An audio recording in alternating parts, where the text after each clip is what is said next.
My name is Cassandra Wilson, but everyone calls me Cassie.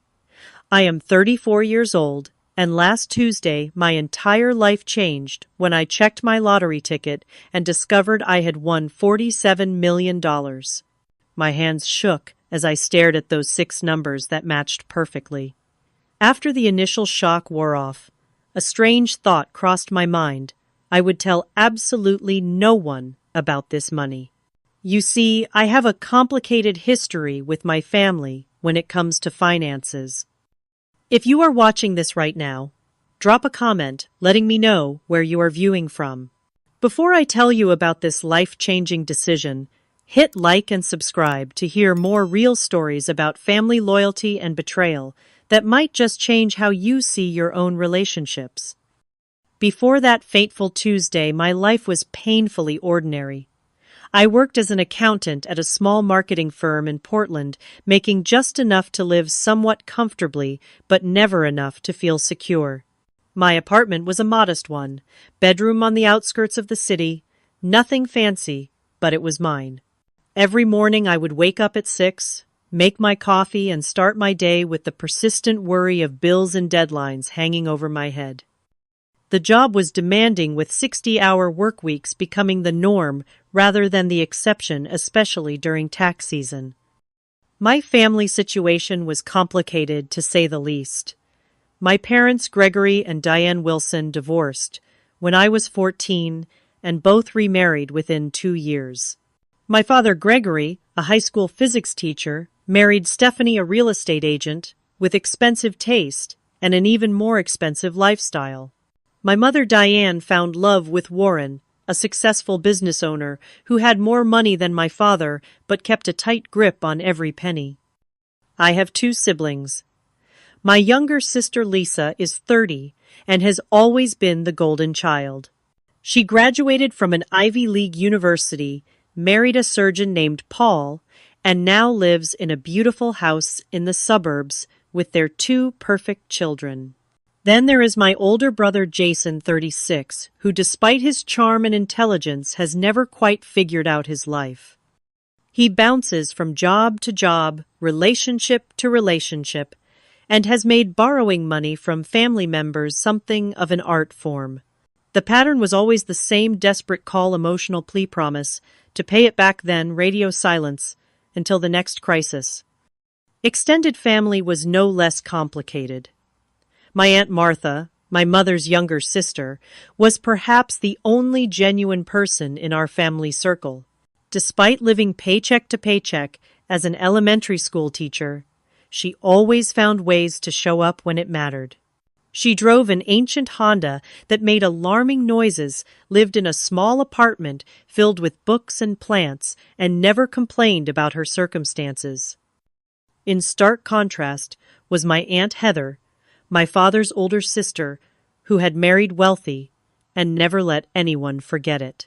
She spent holidays critiquing everyone's life choices and making backhanded comments about my career, apartment, and perpetually single status.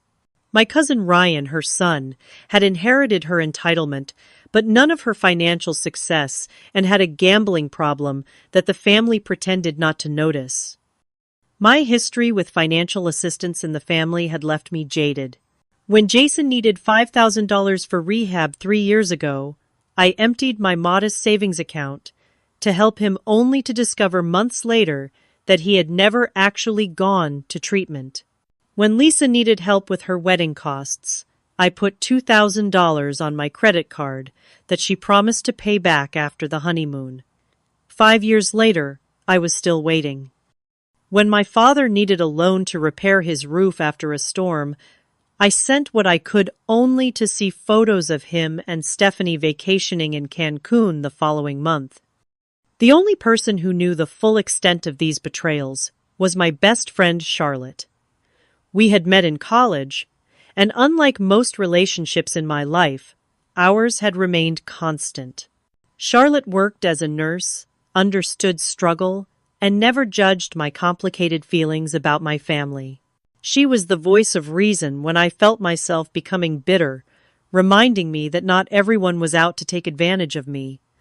At work, things were not much better. My boss Arnold had a habit of taking credit for my ideas during meetings with clients. My colleague Derek consistently left early, leaving me to pick up his slack, yet somehow always managed to get the recognition I deserved. Despite being underappreciated, I kept my head down and continued to work diligently, hoping someday it would pay off. Buying lottery tickets was my one small indulgence, a weekly ritual that my family loved to tease me about. Every Friday, I would stop at the corner store and spend $10 on tickets. My mother called it a tax on people who could not do math. My brother joked that I should just give him the money directly instead of wasting it. My father lectured me about probability and statistics. But there was something hopeful about those tickets, a tiny chance at freedom that I could not bring myself to give up, even as years passed without winning more than $20 here and there. I had dreams, of course. I wanted to travel to see places beyond the Pacific Northwest. I wanted to go back to school, maybe get a master's degree in something I was actually passionate about. I wanted to have enough savings that an unexpected car repair would not send me into a financial tailspin. But these dreams seemed increasingly distant as I approached my mid-30s, still paying off student loans and carrying a small but persistent credit card debt that never seemed to diminish despite my careful budgeting. Each month was a careful balancing act of bills, groceries, and the occasional dinner out with Charlotte. I clipped coupons, compared prices, and knew exactly which store had the best deal on everything from toilet paper to coffee. I drove a 10-year-old Corolla that made a concerning noise when it rained, but could not afford to replace it. I had mastered the art of appearing perfectly fine while constantly calculating costs in my head, wondering if I could afford to say yes to an invitation or if I needed to invent an excuse to stay home. This was my life before everything changed. Ordinary, sometimes difficult occasionally, lonely, but stable in its own way. I had no idea how a single piece of paper was about to completely upend everything I thought I knew about myself and the people I called family. The day I bought the winning ticket was actually my 34th birthday. I had just finished a particularly grueling week at work, where Arnold had once again taken credit for my financial strategy that saved a major client thousands of dollars. I stopped at Gus's corner market as I did every Friday, but this time with a slight variation in my routine. "Happy birthday, Cassie," Gus called out as I entered. Gus was a kind older man who had owned the store for over 30 years. He knew all his regular customers by name and always had a friendly word to share. "Thanks, Gus. The usual please, and maybe one extra for good luck," I replied, handing him $20 instead of my typical 10. "Birthday splurge, huh? Maybe today is your lucky day," he said with a wink as he handed me my tickets. Instead of my usual quick pick, I decided on a whim to choose my own numbers. I selected my birth month and day 3 and 16, my mother's birthday 12, my father's birthday 21, Martha's birthday 9, and Charlotte's birthday 30. 6 numbers that represented the most important people in my life, even those who had disappointed me. That evening, I ordered takeout from my favorite Thai restaurant, opened a bottle of wine Charlotte had given me as a birthday gift, and settled in for a quiet night alone. The lottery drawing was at 8 p.m. But I barely paid attention as I scrolled through social media, seeing posts from acquaintances enjoying far more exciting birthday celebrations than mine. At 8:30, I remembered the tickets and lazily picked up my phone to check the numbers, expecting nothing as usual. The first number matched. 3. I smiled slightly. The second matched. 16. My heart rate picked up just a bit. Third number, 12. Fourth, 21. By now my palms were sweating. Fifth number, 9. I was holding my breath. Sixth and final number, 30. I stared at my phone for what felt like an eternity. This could not be right. I must have read something wrong. I checked again and again. I turned on the television and rewound to the live drawing. I watched as each of my numbers appeared on the screen one after another. My hands shook so badly, I dropped the remote. "No way," I whispered to the empty apartment. "No way." According to the lottery website, I was the sole winner of $47 million. After taxes, it would be somewhere around $28 million. An unfathomable sum for someone who had been excited earlier that day about a 10% off coupon for laundry detergent. I did not sleep at all that night. Instead, I spent hours researching lottery winners online. What I found was disturbing. Stories of winners whose lives fell apart after their windfall. Families torn apart by greed. Friends and distant relatives appearing out of nowhere with sob stories and outstretched hands. Winners who were bankrupt within 5 years, more miserable than before they had won.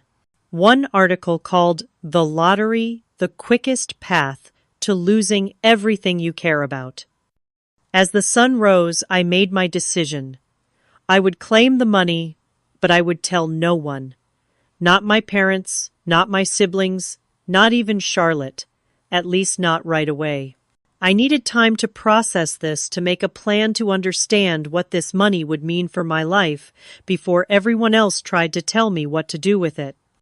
That morning, I called in sick to work for the first time in 3 years and made an appointment with Philip Montgomery, an attorney specializing in financial planning and estate law. His office was in a downtown high-rise, and as I sat in the waiting room in my ordinary clothes, clutching my purse with the winning ticket inside, I felt like an imposter. Miss Wilson Phillip greeted me, extending his hand. He was in his 50s with salt and pepper hair and kind eyes behind expensive glasses. "What can I help you with today?" I took a deep breath and placed the ticket on his desk. "I need to know how to claim this without anyone finding out it was me." His eyes widened briefly as he examined the ticket, then he nodded professionally. "I see. Well, you have come to the right place." Over the next 2 hours, Philip explained my options. In our state, lottery winners could claim prizes through trusts or legal entities that would keep their identities private. He outlined the process of setting up a blind trust, how taxes would work, and the importance of assembling a team of financial advisors to help manage such a large sum. The biggest mistake winners make, he told me, is telling too many people too quickly. Once that happens, there is no going back. I nodded, relieved that my instinct had been correct. I want to do this right. I do not want this money to ruin my life. As I left Philip's office with a folder full of documents and a list of next steps, I felt a strange mix of excitement and dread. I had more money than I had ever dreamed of, yet I could not share this life-changing news with anyone. I would be living a double life, pretending to be the same struggling accountant while secretly being a multimillionaire. Over the next 2 weeks, I worked with Philip to establish the trust, claim the winnings, and set up investment accounts. We created a comprehensive financial plan that would ensure I would never have to worry about money again, even if I lived to be 100. The money was real now, sitting in accounts under my control, yet my day-to-day life remained unchanged. I still went to work, still complained about bills with coworkers, still drove my old Corolla. The secrecy was starting to weigh on me. I found myself wondering about my family. Would they be happy for me if they knew? Would they respect my boundaries, or would they see me as nothing more than a walking ATM? The questions haunted me, and gradually an idea began to form. What if there was a way to find out how my family would react to my newfound wealth without actually revealing it? What if I could test their character before deciding who to share my secret with? The plan crystallized one night as I lay awake, staring at the ceiling. I would create a scenario where I needed financial help. Not a huge amount, but enough to be significant. I would approach each family member with the same story, the same request, and see who would help me without the prospect of gaining anything in return. Only then would I know who deserved to be part of my new life. The next day, I met with Philip again to ensure my finances were properly secured before proceeding with my plan. We had established a diverse investment portfolio, set up trusts for future charitable giving, and created a modest personal account that would allow me to access funds without raising suspicion. The bulk of the money was safely invested, untouchable by anyone but me. "Everything is in order," Cassandra Phillip assured me, sliding a folder across his polished desk. "Your financial future is secure. You could stop working tomorrow if you wanted to." The thought was tempting, but I knew an abrupt lifestyle change would raise questions.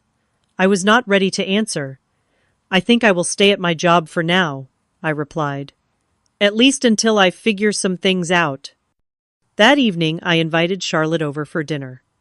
As we sat on my small balcony with glasses of wine, I decided to share part of my plan with her. I could not keep everything bottled up, and I trusted her more than anyone. "I am thinking about conducting a sort of experiment with my family," I began carefully. Charlotte raised an eyebrow. "What kind of experiment?" I took a deep breath. "I am going to tell them I lost my job and need financial help, just to see who actually cares enough to help me when I need it." Charlotte's expression shifted from curiosity to concern. "Cassie, that seems manipulative." "Why would you do that?" "Because I am tired of being the only one who helps when others need it," I said, not quite meeting her eyes. "I want to know who would be there for me if the tables were turned." "But lying to test people, that does not sound like you." Charlotte set down her wine glass. "Why not just ask them how they feel about you? Have an honest conversation." I laughed without humor. "Right, because my family is so great at honest conversations. You know how they are, Charlotte. You have seen how they treat me." "Still, this feels wrong. What are you trying to prove?" "I am not trying to prove anything," I insisted, though that was not entirely true. "I just want to know who actually cares about me versus who sees me as a resource." Charlotte shook her head. "I think you are going to hurt yourself more than anyone else with this. But I know that look in your eye. You have already made up your mind." She was right. I had spent that day crafting my story, making sure it was believable, but not so dramatic that it would raise suspicion. I would tell everyone that the marketing firm I worked for had suddenly shut down after losing its biggest clients. I would say I needed $5,000 to cover rent and medical expenses until I found a new position. It was a significant amount, but not outrageous, and certainly not beyond the means of most of my family members. I made a list of everyone I would approach: my mother Diane and stepfather Warren, my father Gregory and stepmother Stephanie, my sister Lisa and her husband Paul, my brother Jason, my Aunt Martha, my Aunt Heather, and my cousin Ryan. 10 people, all of whom had turned to me for help at some point, all of whom I had supported either financially or emotionally when they needed it. The next day, I practiced my story with Charlotte, who reluctantly agreed to help despite her misgivings. "You need to sound genuinely distressed, but not desperate," she advised, "and have specific details ready about the company closing. They might ask questions." I nodded, taking notes. "I will say the CEO had been embezzling funds, and the company is under investigation. That would explain why it happened so suddenly, and why I might not get my final paycheck." "And what about your job search?" "They will ask about that."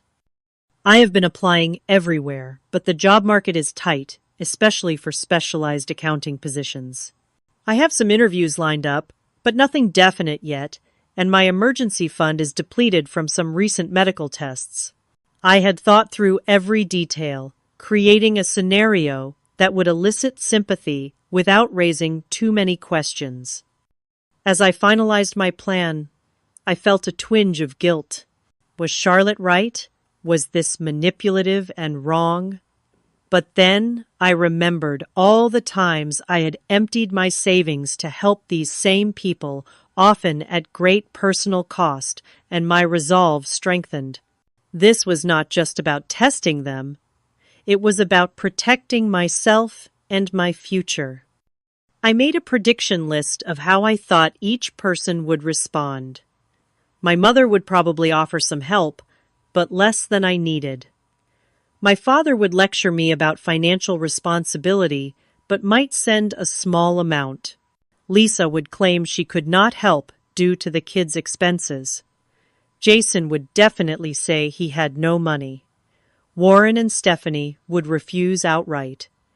Aunt Heather would judge me for my poor life choices. Cousin Ryan would promise help that would never materialize. The only person I had real hope for was Aunt Martha.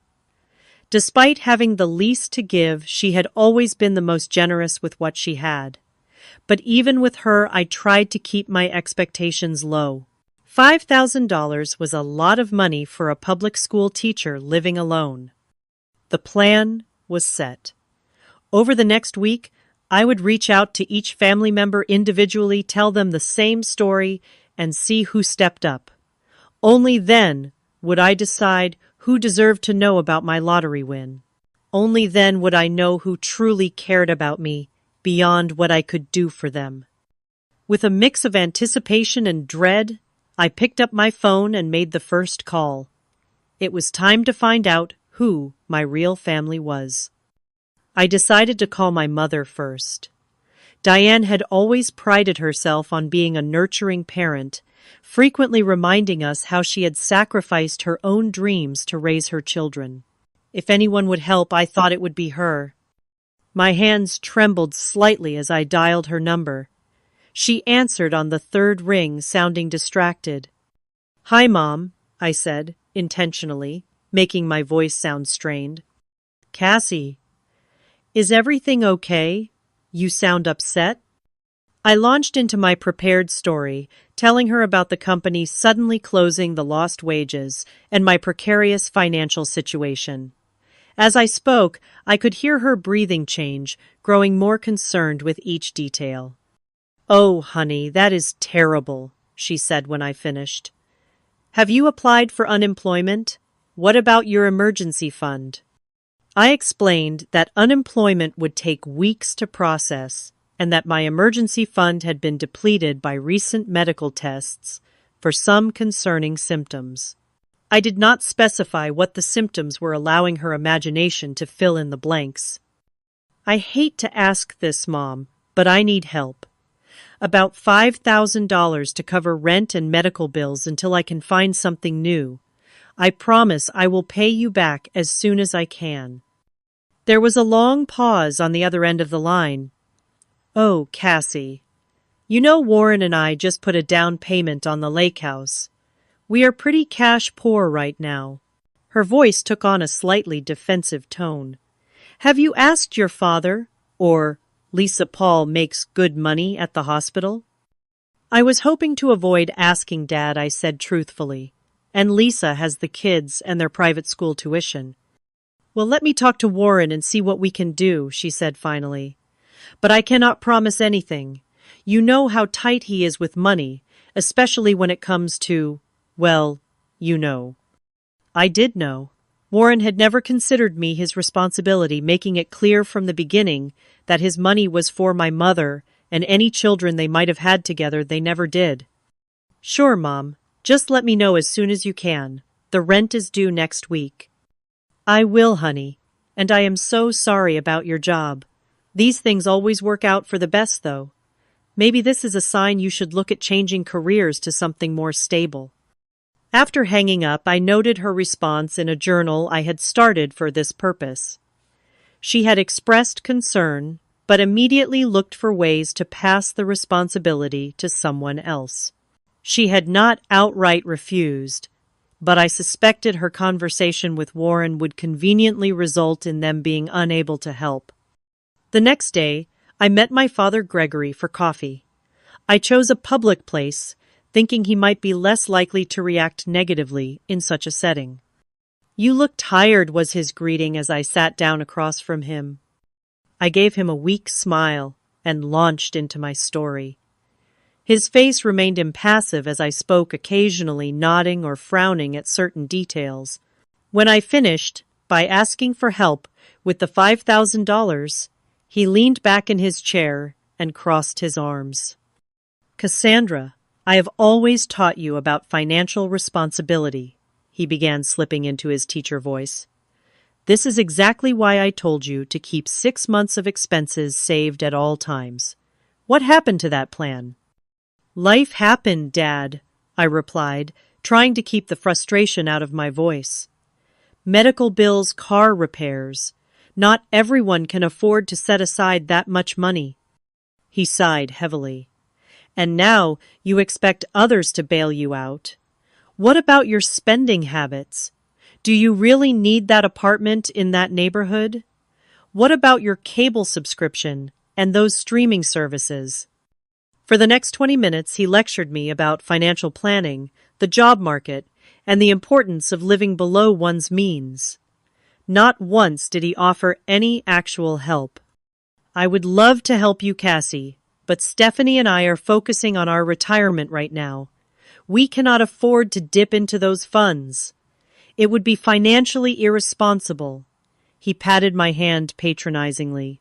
"This will be a good learning experience for you. Sometimes we need to hit rock bottom before we make necessary changes." I nodded, fighting back tears that were only partly for show. Even expecting this response, it hurt, to hear him dismiss my needs so easily. My sister Lisa was next. I drove to her beautiful suburban home on a Saturday afternoon. Her husband Paul was golfing, giving us privacy to talk. "Cassie, what a surprise!" she exclaimed when she opened the door. "The kids are at their swimming lessons. Come in." Her house was immaculate, with expensive furniture and framed professional family photos on every wall. As we sat in her gourmet kitchen, sipping lattes from her commercial-grade espresso machine, I told her about my situation. "Oh my God, that is awful," she gasped, reaching across the granite island to squeeze my hand. "I cannot believe they would just close like that. Poor you." Her sympathy seemed genuine, and for a moment I felt hopeful. Then I mentioned needing to borrow $5,000. "Oh," she said, her expression shifting slightly. "Well, this is actually not a great time. We just bought the new Audi last month, and the kids' tuition was due. Plus, we are redoing the master bathroom." She glanced around nervously. "Paul handles most of our finances, and he is really strict about our budget." "I understand," I said quietly. "I would not ask if I was not desperate." I know," she said quickly. "Let me talk to Paul and see what we can do. Maybe we can help with the smaller amount. Or maybe you could move in with us temporarily. The guest room is being used for storage right now, but we could clear it out." I thanked her for the offer, but explained that moving would be difficult with my job search centered in the city. She promised to call me after speaking with Paul, but the way she avoided eye contact told me all I needed to know. My brother Jason was perhaps the most disappointing. After sending him a detailed text about my situation, he responded with a brief message. "That sucks, sis. Really tight right now myself. We'll call you later." He never did. My follow-up messages went unanswered, and when I tried calling him directly, the calls went straight to voicemail. This from the same brother who had borrowed thousands from me over the years, always with tearful promises of repayment that never materialized. My stepmother Stephanie was blunt when I called her not bothering with even a pretense of sympathy. Cassandra, I am sure this is difficult, but Warren and I are not in a position to help. Perhaps this is an opportunity for you to learn better financial management skills. Have you considered downsizing your apartment or getting a roommate? When I pointed out that I had helped them with repairs to their vacation cabin last year, she bristled. That was different. That was a family property that you also enjoy using. The fact that I had only been invited to the cabin once in 5 years apparently did not matter. My stepfather Warren was even worse. You are not my daughter, he said plainly when I called. I have supported your mother for years, but your financial problems are your own. Perhaps you should have chosen a more lucrative career path. My cousin Ryan initially seemed sympathetic, promising to definitely help out. He even suggested meeting for lunch to give me a check. But when the day came, he texted an hour before saying something had come up and he would reschedule. He never did, and eventually stopped responding to my messages altogether. Aunt Heather's response was perhaps the least surprising, but still painful. Well, Cassandra, I always said that company of yours seemed unstable. I told your father you should have taken that job at the bank after college, but no one listens to me. She then proceeded to tell me about all the financial troubles other family members had experienced and how they had overcome them without begging for handouts. By that evening, I had heard from Lisa that Aunt Heather was telling everyone about my financial irresponsibility. After a week of rejections, half promises, and outright silence, I was emotionally exhausted. The experiment had confirmed my worst fears about my family, but the reality was still painful to accept. 7 people who had repeatedly asked for and received my help over the years could not or would not return the favor when I needed them. Then my phone rang. It was Aunt Martha. Cassie, honey, I just heard from your mother about the job. Are you okay? Her voice was warm with genuine concern. I had not actually reached out to Martha yet, planning to call her the next day. The fact that she had called me first after hearing about my situation secondhand spoke volumes. I am hanging in there, I said, the emotion in my voice now entirely real. Listen, I want to help. Can we meet for lunch tomorrow? My treat, of course. The next day we met at a small diner near her apartment. Martha looked exactly as she always did, her silver-streaked hair pulled back in a simple ponytail, wearing jeans and a cardigan with mismatched buttons. She hugged me tightly before we sat down. I am so sorry about your job, sweetheart. That company never deserved you anyway. As we ate, she asked thoughtful questions about my job search and offered to reach out to some former colleagues who had connections in the business world. Then, after our plates had been cleared, she reached into her purse and pulled out an envelope. I want you to take this, she said, sliding it across the table. It is $3,000. I know it is not the full amount you need, but it should help with the rent at least. I stared at the envelope in shock. Martha, I cannot take this. This is too much. Nonsense. Family helps family. And I want you to know something else.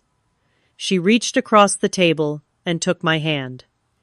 If you need a place to stay to save on rent, my sofa pulls out into a bed. It is not fancy, but you are welcome to stay as long as you need to.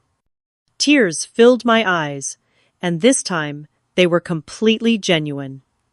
Thank you, I whispered, overwhelmed by her generosity. Now do not you worry about paying this back right away, she continued. Get back on your feet first. Find a job you actually like this time. Life is too short to work somewhere that does not appreciate you. As we left the diner, Martha hugged me again. You are going to be okay, Cassie. You are smart and capable. This is just a bump in the road. Driving home, I clutched the envelope, containing $3,000 more money than I knew Martha could comfortably spare. The contrast between her response, and the rest of my families could not have been more stark. The only person who had offered genuine help was the one with the least to give. After meeting with Martha, I did some research that left me stunned. $3,000 represented nearly all of her savings, and I discovered that she had been quietly dealing with complications from type 2 diabetes. Her medication costs had recently increased, and she had been picking up extra tutoring work to make ends meet. The knowledge hit me like a physical blow. Martha, who had so little, had given me almost everything she had without hesitation or conditions. Meanwhile, my mother, who had recently spent $8,000 on a bathroom renovation, could not spare $5,000 to help her daughter with rent and medical bills. The next day, I invited Martha to my apartment for dinner. As she settled onto my worn couch, I noticed for the first time how tired she looked, the fine lines around her eyes deeper than I remembered. "Martha, I need to tell you something." I began, setting a cup of tea in front of her. "I have not been completely honest with you." Her expression remained open, curious, rather than concerned. "What is it, honey?" "I did not lose my job. The company is fine. I still have my position." The words tumbled out quickly. I made up the story to see who in the family would help me if I needed it. Martha was quiet for a moment, then nodded slowly. "I see." "Are you angry with me?" I asked suddenly, afraid of losing the one genuine relationship I had discovered through this experiment. She considered the question. "No, not angry. Sad, maybe? Sad that you felt you needed to test people this way." She took a sip of her tea. "But I understand why you did it. Our family has not always been kind to you." "You were the only one who offered to help," I told her. "Everyone else had excuses or just ignored me entirely." Martha sighed. "People show you who they are when giving becomes inconvenient. I learned that lesson the hard way myself." "What do you mean?" She set down her cup and folded her hands in her lap. "My ex-husband, Robert. Did I ever tell you why we really divorced?" I shook my head. The family story had always been vague, something about growing apart. "I came into a small inheritance when my grandmother died, about $50,000. Not a fortune, but significant for us at the time. Robert immediately had all these plans for the money, mainly investing in his friend's business ventures." She smiled ruefully. "I wanted to save it for our future, maybe buy a small house eventually. We fought about it for months." "What happened?" "One day I discovered he had forged my signature and withdrawn most of the money. By the time I found out it was gone, invested in a restaurant that failed within a year." She shook her head at the memory. "When I confronted him, do you know what he said? That it was our money, not just mine, and he had as much right to it as I did, as if my name on the inheritance meant nothing." I was shocked. I had no idea. The family preferred the growing apart story, less messy. She reached for my hand. "The point is, I learned that some people see you as a resource rather than a person, and it is a painful lesson." "I am so sorry that happened to you," I said, squeezing her hand. "It was a long time ago, but it taught me something important about money and relationships." She looked at me intently. "Money does not just reveal who others truly are, Cassie. It reveals who we are too. How we use it, how we share it, how we talk about it. It is a powerful mirror." Her words resonated deeply. In that moment, I made a decision. "Martha, there is something else I need to tell you. Something big." I took a deep breath. "I won the lottery 3 weeks ago. $47 million. Her eyes widened, but she remained silent, waiting for me to continue. "I have not told anyone else. Not my parents, not Lisa or Jason, not even Charlotte. You are the first to know." "Oh, Cassie," she breathed. That is life-changing." "I know. And that is why I did this test. I needed to know who would be there for me without knowing about the money." Martha nodded slowly. "I understand that. But what will you do now?" "That is what I am trying to figure out. The money is secure, and I have good financial advisors, but I do not know how to handle the family." Martha considered this. "You know you do not owe anyone anything, Cassie, not even me." "But I want to help you," I insisted. "Your medical expenses, a better apartment, whatever you need." She smiled gently. "I do not need anything from you, sweetheart. I am happy with my life. My apartment is small, but it is full of things I love. My car runs most of the time. I have my students and my books, and now this wonderful secret with my favorite niece." She patted my hand. "Just knowing you are secure and happy would be enough for me." Her selflessness brought tears to my eyes. Here was someone who had given me almost everything she had when she thought I needed it, and now was asking for nothing in return when she knew I had millions. As we continued talking into the night, the contrast between Martha and the rest of my family became even more stark. While I had been conducting my experiment, word had spread through the family about my supposed financial troubles. Instead of prompting concern, it had mainly generated gossip and judgment. My phone buzzed with a text from my mother. "Heard you asked Lisa for money too. You should have told me you were asking everyone.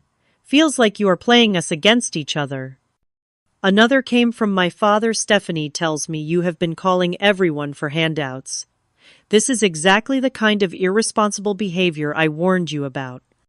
The family had turned my request for help into evidence of my character flaws rather than an opportunity to show compassion. And in doing so, they had revealed everything I needed to know about the true nature of our relationships. The morning after my conversation with Martha, I met with Philip to discuss my long-term financial plans. Now that I had clarity about my family relationships, I could make decisions about my future with open eyes. "I want to set up a trust for my Aunt Martha," I told him. "Something that will cover her medical expenses and provide her with a comfortable retirement, but in a way that feels like a gift rather than charity. She is very proud." Philip nodded, making notes. "We can structure it as a family trust that provides a monthly stipend. She would not have to manage a large sum all at once, which can be overwhelming for someone not used to wealth." "Perfect. And I want to buy her a small house near wherever I decide to live.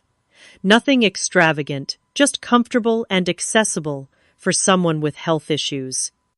We spent the next hour discussing investment strategies, charitable foundations, and my own living situation. I had decided to give notice at my accounting job and focus on establishing a nonprofit organization aimed at helping elderly people living alone, inspired by Martha's situation and the many others like her. "What about the rest of your family?" Philip asked cautiously. "Do you plan to tell them about the winnings?" I shook my head. "Not right now, maybe not ever. But I do want to arrange a family meeting to clear the air about my financial troubles." Later that day, I called Charlotte and finally told her the truth about everything, the lottery win and the family experiment. After her initial shock, she understood why I had kept it secret. "So what now?" she asked. "Are you going to become one of those eccentric millionaires who still clips coupons and drives a beat-up car?" I laughed. "No, but I am not going to suddenly start buying Bentleys either. I want this money to mean something, to do good, starting with Martha." "She deserves it," Charlotte agreed. "And what about everyone else? The ones who failed your test?" "I am still figuring that out. I have called a family meeting for this weekend. I told them I have an important announcement." When Sunday arrived, I was surprised to see everyone show up at my apartment. My mother and Warren, my father and Stephanie Lisa, and Paul, even Jason, who had been ignoring my calls for weeks. Aunt Heather arrived with a disapproving frown already in place. Aunt Martha came last, giving me a secret smile as she entered. As everyone settled into my small living room, looking around with varying degrees of curiosity and judgment, I stood before them feeling strangely calm. "Thank you all for coming," I began. "I know there have been rumors going around about my financial situation, and I wanted to address them directly." My mother shifted uncomfortably. Jason suddenly became very interested in his phone. Lisa and Paul exchanged glances. "The truth is, I am fine. I have found a new job with better pay and benefits." This was technically true, as I had just appointed myself executive director of my new foundation with a modest salary. "I will be transitioning to that position next month." "Well, that is wonderful news," my mother said, with obvious relief. "We have all been so worried." I noticed several faces relax around the room.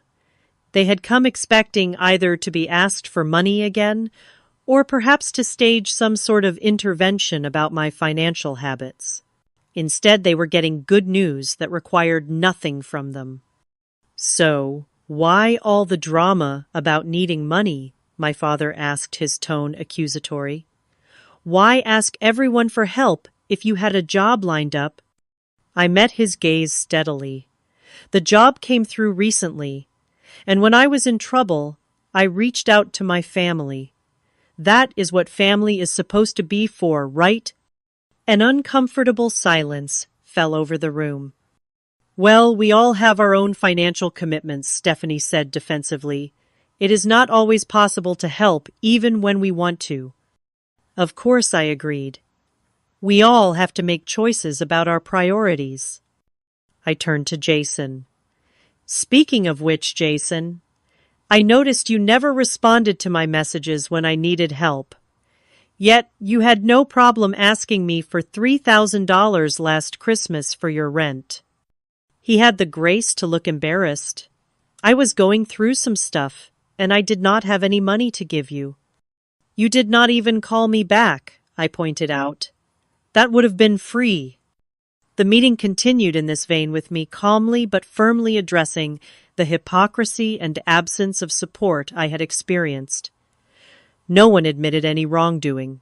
There were excuses, justifications, and even some attempts to turn the blame back on me for making everyone feel guilty. As they filed out after an uncomfortable hour, I felt a strange sense of closure. I had not told them about the lottery win, but I had stood up for myself in a way I never had before. The money had given me something perhaps more valuable than wealth itself, the courage to see my relationships clearly and to set boundaries accordingly. Martha stayed behind after everyone left, helping me clean up the coffee cups and plates. "You did well," she said quietly. "That could not have been easy." "It was actually easier than I expected," I replied. For the first time, I was not afraid of disappointing them, because I realized their opinion of me was never based on who I really am. Martha smiled. "That is a powerful realization. So what happens next?" "Next," I said, "we start looking at houses. For both of us." 1 year later, my life was unrecognizable from the day I had first discovered those matching lottery numbers. I had moved into a beautiful but modest home in a quiet neighborhood with a garden that brought me joy each morning. Just 3 blocks away was Martha's new house, a single-story craftsman with wide doorways to accommodate her walker on the days her diabetes made walking difficult. My nonprofit organization's second family had grown beyond my expectations. We provided companionship home repairs and financial assistance to elderly people living alone, with a special focus on those estranged from their families. The work was rewarding in a way my accounting career had never been, and we had already helped over 200 seniors in our city. Charlotte had eventually joined the organization as our outreach coordinator, bringing her nursing expertise and compassionate nature to our mission. She and I still had our weekly wine nights, though now they took place on my comfortable patio rather than in my cramped apartment. My relationship with my family had shifted into something more distant, but also more honest.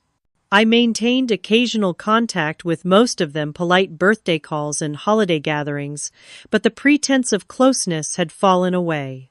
Without the expectation of emotional intimacy that had never actually existed, our interactions became less painful. None of them knew about my lottery winnings. As far as they were concerned, I had simply found success with my new career in nonprofit management. They seemed to accept this explanation without much curiosity about the details, which told me everything I needed to know about their interest in my life.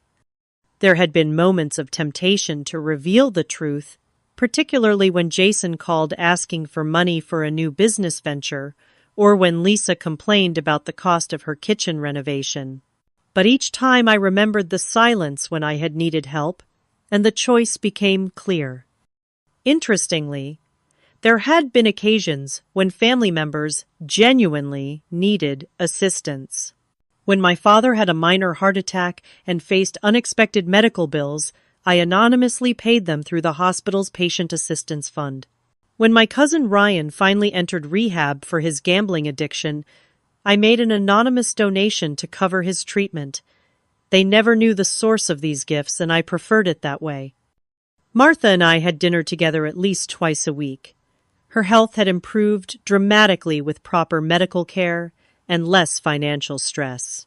She had retired from teaching, but volunteered at a literacy program 3 days a week, still sharing her love of books with children who needed it.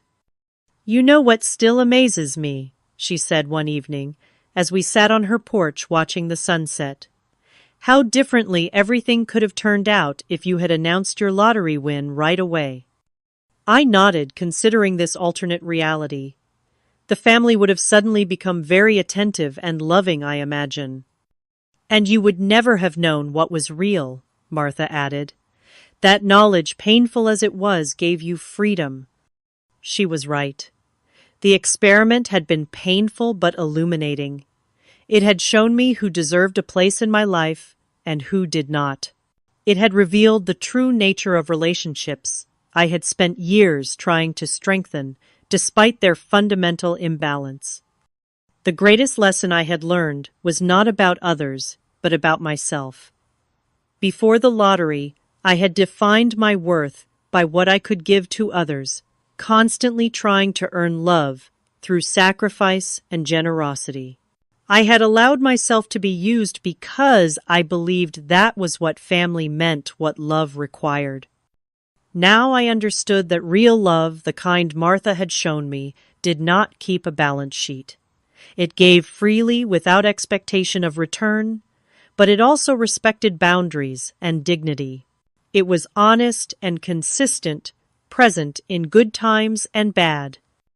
I had initially kept my winnings secret out of fear, worried that money would corrupt my relationships. What I had not anticipated was how the secret would clarify them, instead stripping away pretense and revealing truth. The money had not changed who anyone was.